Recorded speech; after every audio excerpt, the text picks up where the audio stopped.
What up, guys? How you doing? It's Uncle Muscles. It's been a while. My computer's been out of commission for about a week, I guess. My motherboard died. I actually don't really even know if that's exactly what it is, but I've had this situation before with this particular motherboard. I'm actually not sure if it was this one precisely, but I've sent back this model to Gigabyte. And they basically just, I think they sent me a new motherboard, or they sent me a refurbished one or whatever. But sometimes when you mess with the BIOS settings on this motherboard, it just stops working. I don't know why. It's not the first time that's happened. It just stops picking up the GPU signal for some reason. It'll boot up and it'll give you 4 chimes, and that's it.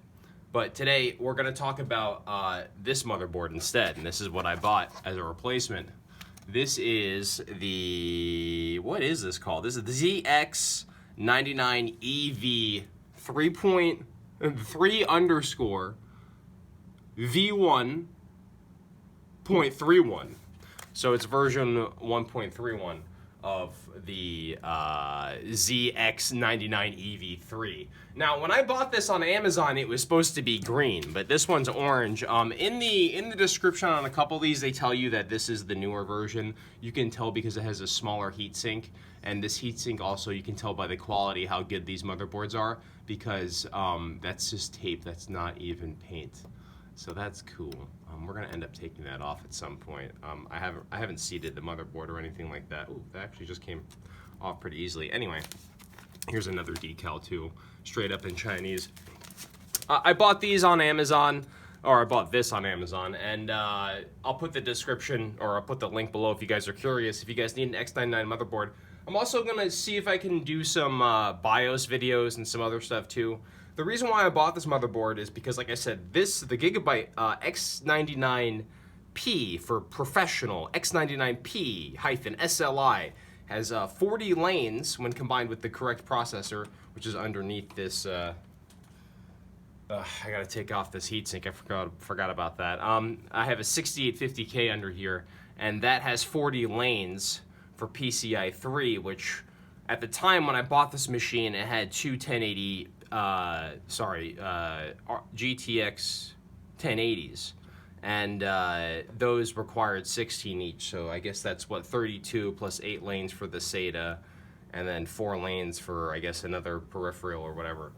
And so I wanted to maintain that. If I was gonna end up just buying, I bought this motherboard for about $90-something, 94, 95 bucks. I think it was like 100 altogether with tax, something like that, 103. I was gonna maybe buy a used version on eBay instead of just an X99 chipset. There seems to be some versions of these that are X79, but this one's, I think, X99. It's 4 lanes of DDR4. It's only four lanes. Sorry, it's 4 channel though, which is good. That's what you want, 4 channel memory.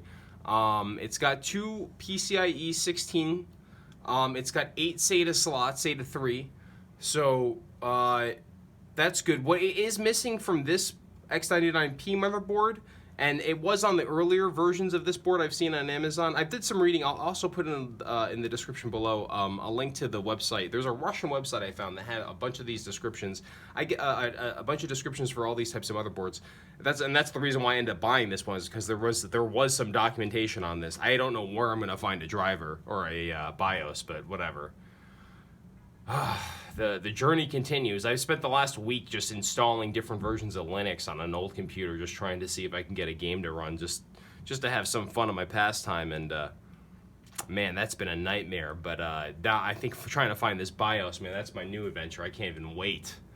Hope you can understand the sarcasm in my voice. But anyway, it does have some cool features. Oh wait, so it has 2 16-lane PCIe's.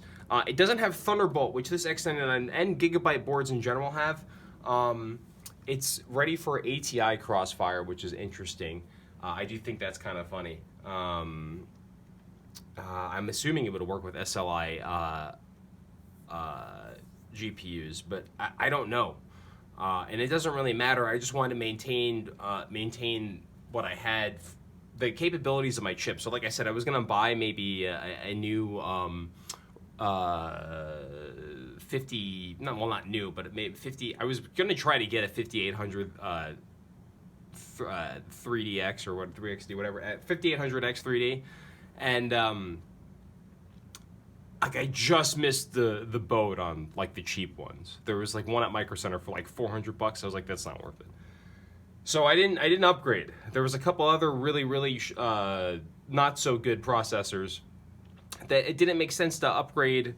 Like, why would I spend $130 on a motherboard and a CPU when I can just buy another motherboard for $103 and keep my dope CPU that I like? I like the 6850K. It's not the best motherboard. One of the problems, processors. One of the problems with this motherboard is that it doesn't get upgraded often, and then Gigabyte doesn't, because it doesn't upgrade the BIOS. The processor for the 6850K and any of the Broadwell-E or most Broadwell processors at this point, whatever the generation was before that, the microcode architecture is not upgraded, and therefore it has some overclocking issues, which Gigabyte actually sent me a custom BIOS for this board. But this board's out of warranty. I was gonna call them and be like, hey man, is there anything you can do? Don't you have an X99 board lying around somewhere? I've had issues with Gigabyte in the past, and then eventually I get in contact with somebody over there, and then they're really cool, I'm not gonna lie. Like, I usually have, I don't wanna say I usually have a problem with Gigabyte stuff, but I've sent back quite a few Gigabyte, particularly motherboards at this point. And I'm not rough with my hardware or anything like that, but like I do a lot of transferring out modules and stuff like that. So then, you know, sometimes you just come across a dead motherboard. You turn it off and turn it back on, all of a sudden it's not working. So there, you know, it's possible, but I don't think I'm ever buying another Gigabyte motherboard again at this point. I like them because the reason why I got a couple motherboards, I was making a Hackintosh computer.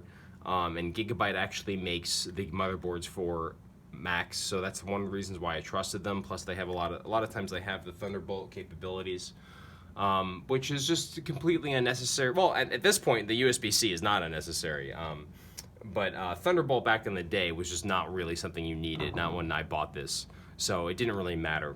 Anyway, so one of the other things that was kind of cool about this motherboard is that it has four. I've only had four RAMs chips anyway, like the entire time I've had this motherboard. You only need 4 to get the 4-channel speed. So this one only has 4. That's I guess nice to save up some of the aesthetic space on it, but I guess that is one thing that this board doesn't have that this X99 Pro version does. The other thing is that on the bottom here you'll see it says ATX4P. And this was on some of the, did I just mention this? This was on some of the other earlier motherboards, but this one does not have it. It's just a 4-pin Molex or some type of GPU connector. Sometimes it's like the 6-pin connector also that just connects to the motherboard, particularly for SLI capable setups. Sometimes if you have SLI on the motherboard, but the chips themselves don't have onboard power, it draws all the power from the motherboard, but the motherboard doesn't have enough power to power both slots, so you have some failure issues. A lot of people don't know what that's for. I believe that is what it's for. It's just to provide extra power to make sure that if you have SLI on your motherboard going on and those cards are not being powered by their own specific 6-pin, 8-pin, or now 10 or 20, whatever 30-pin slots you have on your GPUs now, it'll just provide that extra power to make sure there's no errors. But other than that, I mean, it does have some cool features. It has this little BIOS indicator thing. It has these cool Chinese decals. It doesn't have Thunderbolt. It came with an I/O shield, which I was worried that it wasn't going to, but it does have an I/O shield. I don't have that with me. It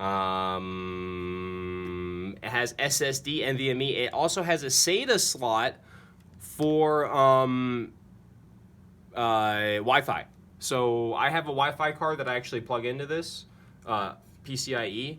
I can just take out the little chip that is in there and I can pop it right in there. And I don't know where the Wi-Fi antennas are on this motherboard, but I'm assuming that it's part of the motherboard somewhere. It's probably just part of the motherboard, literally. So that's probably where the antenna is. It's probably not the highest quality antenna, unless there's some some port or something. Maybe it's on the back. I don't know.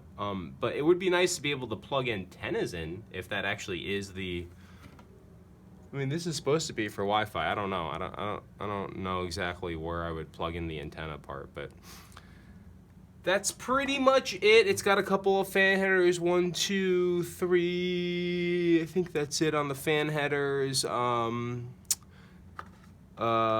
are PCIe 1 slots. So it has 3 PCIe 1 slots, a SATA, or sorry, NVMe slot for your NVMe drives, which I do have one.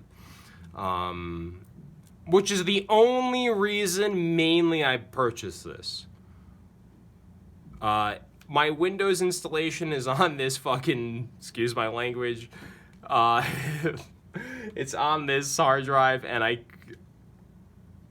what am I gonna do? I don't have anything else to get the Windows installation off of this, so it's like I was stuck. I have other motherboards, I have other machines. I would have just let this go in the trash, this Gigabyte, but you know what? It's the only one that uses NVMe, so that's what I'm using right now. So that's the reason why I bought this X99 Chinese motherboard. And if you're interested in one, definitely look at the Amazon link I provide in the description. Like I said, I'm gonna try to do a BIOS video on, you know, if it even works. I gotta reset up my other streaming computer and a bunch of other things too, but you know, I want to preserve my Windows installation, and I just didn't want to mess with anything, and I want to save the most time. So by saving time, what I did is just not touch this motherboard, not touch this Windows installation, and I just reinstalled Linux on another machine for the past week and a half, which was, you know, not a waste of time at all. Anyway, so that's that, and that's that, guys. By the way, if you're interested in running any games on Linux or Ubuntu, use Kubuntu with a K, especially if you have an NVIDIA card and integrated graphics. It is a pain in the buttocks, as they say, as the kids been saying these days. All right, guys, check me out, twitch.tv/unclemusclez. That's all I got. That's all I got. If you guys want to see me play games on this motherboard, twitch.tv/unclemusclez. All right, friends? Love ya. Bye. Wait, is there anything else I need to do? Here, I'll look at it closer. That's it. Cool. Let's look at the back of it. Nothing. Sorry, I could have done a better video, but my phone's messed up and I'm trying to charge it and make this video and build my computer at the same time. So anyway, love you guys. I'm out of here. Bye.